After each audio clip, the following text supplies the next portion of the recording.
Интернеттин айтып келе жаткандай эле ак жана кара жагы болот. Ал эми интернетти кантип туура пайдалануу керек? Интернет гигиена деген болот. Биз ошону туура пайдаланышыбыз керек. Ал жөнүндө бардык эле жаштардын маалыматы барбы интернет гигиена жөнүндө? Жок болуш керек, бирок эжекелерибиз бизге класстык сааттарда өтүп турушат. Интернет тууралуу кантип пайдаланыш керек, өзүбүздүн убагыбызды жумушка, окууга жана үй тапшырмаларына өзүбүздүн убактыбызды туура пайдаланып бөлүп жана аны туура колдонуу керек деп ойлойм.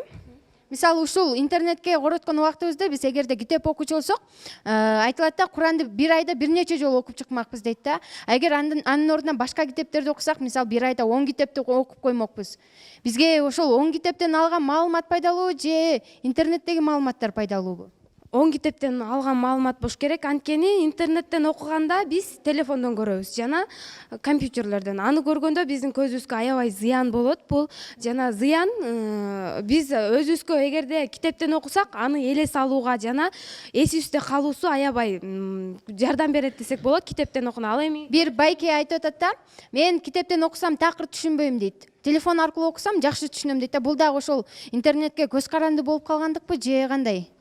Ал адамдын өзүнүн ою окшойт. Менин оюм мындай: мен мисалы интернетте отуруп бир нерсени окуп жатсам, мага WhatsApp'тан SMS келет, Instagram'дан келе берет. Мен ага кызыгып кетем да, аны кармай салам.